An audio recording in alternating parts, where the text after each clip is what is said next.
হৃদয়ে আমরা এখানে এসেছি। আজকে প্রকাশ্য দিবালোকে চিৎকার করে বলতে চাই, ক্রুদ্ধ হৃদয় নিয়ে আজকে এসেছি। আমি 21শে ফেব্রুয়ারি একটা বিখ্যাত কবিতার লাইন ছিল যে কাছে আসেনি, ফাঁসির দাবি নিয়ে এসেছি।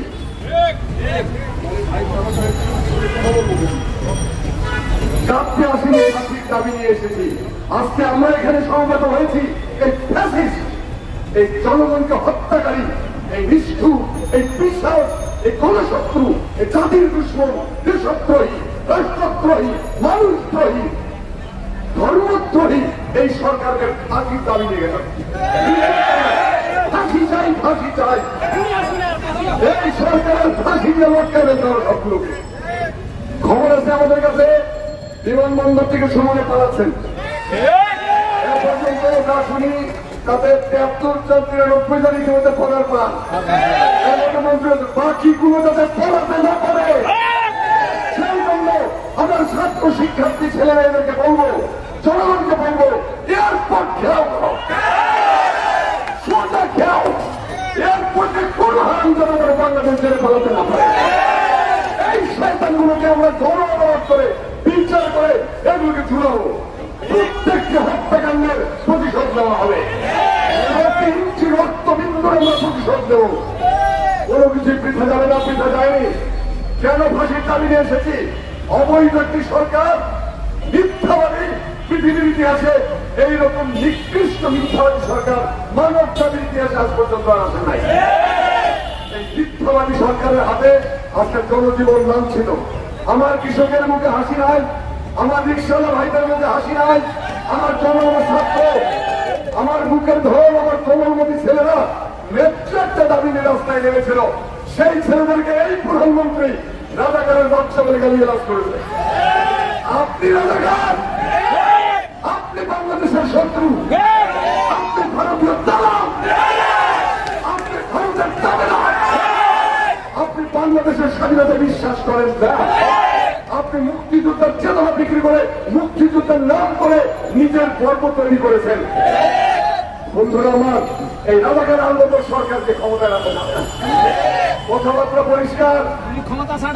এরা মায়ের বুকে শিশুকে হত্যা করেছে, এরা মায়ের সামনে সন্তানকে হত্যা করেছে, বাপের সামনে তার ছেলেকে হত্যা করেছে, এরা ভাইয়ের সামনে বোনকে হত্যা করেছে।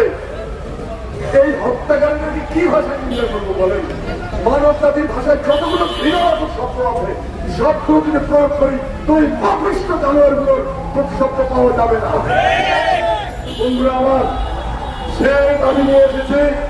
আর একটা কথা, আমাদের জাতীয় কবি কাজী নজরুল ইসলাম বলেছেন,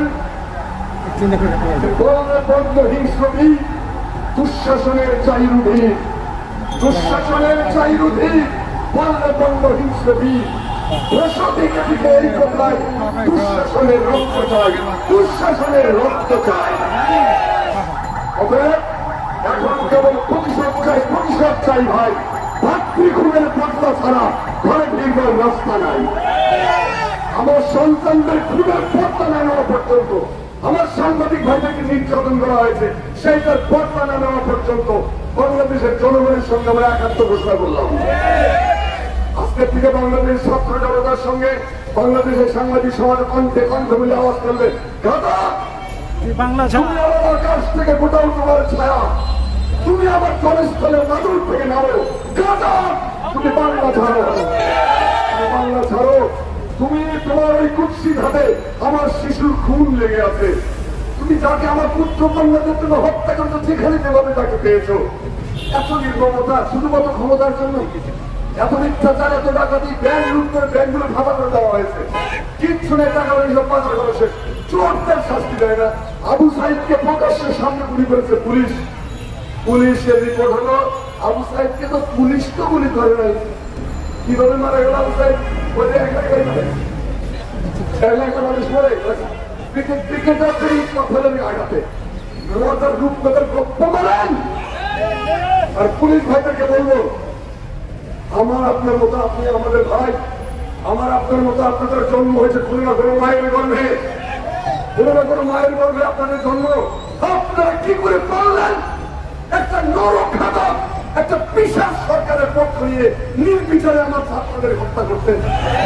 কিভাবে পারলেন? একবারও কি মায়া লাগে নাই? একবারও কি বুঝতে কেঁপে ওঠে নাই? আপনি বাসায় ফিরে যখন সন্তানকে বুকে নেবেন তখন কি আপনার মনে হবে না আপনার হাতে আরেকটি সন্তানের রক্ত লেগে আছে? অতএব পুলিশ ভাইয়েরা যথেষ্ট হয়েছে। আওয়ামী পুলিশ লীগে পরিণত হওয়া বাদ দিতে হবে। আপনারা প্রজাতন্ত্রের কর্মচারী, এই জনগণের ট্যাক্সের টাকায় আপনাদের বেতন হয়, সেই জনগণের মুখে আর গুলি চালাবেন না ভাইয়েরা আমার। আপনাদের বিরুদ্ধে আমাদের কোন রকমের কোন নির্দেশ নাই। আপনারা নিয়মতান্ত্রিক পদ্ধতিতে চলুন। সারা দেশে এত বিদ্রোহ বাংলাদেশে আন্দোলনের ভয় নাই ভাইরা আমার। আমি 1970 গণ আন্দোলনে অংশ নিয়েছি, আমি মুক্তিযুদ্ধে অংশ নিয়েছি, আমি 90 গণ আন্দোলনে অংশ নিয়েছি। এই 3টি আন্দোলনের অভিজ্ঞতা দিয়ে বলতে পারি এইবারের মতো এইরকম বাংলাদেশের জাগরণ আমি আর কোনদিন দেখি নাই। আমরা খুনির কাছে খুনির বিচারণা চাই না, পুলিশের কাছে তদন্ত হাত দিয়ে কোনো কিছুই তদন্ত হবে না। তো সেজন্য করতে হবে যেটা এক কাজটা হয়ে সাংবাদিক সমাজ আজকে থেকে ছাত্র জনতার সঙ্গে কাঁধে কাঁধ মিলে আসতে যতক্ষণ পর্যন্ত বিজয় না হবে। আমি আবার বলছি এয়ারপোর্টের থেকে আমাদের নজর রাখতে হবে যাতে কোন শয়তান দেশ ছেড়ে পালাতে না পারে। এগুলোকে ধরে ধরে কোনো সফল করা হবে। দেখা হবে ভাই, দেখা হবে বিজয়। প্রতি এখন কেবল প্রতিশোধ চাই ভাই। ভাতৃখুনের পটলা ছাড়া ঘরে ফিরবার রাস্তা না হয়। ধন্যবাদ। দেখা হবে বিজয়ে ইনশাল্লাহ, দেখা হবে বিজয়ে ইনশাল্লাহ।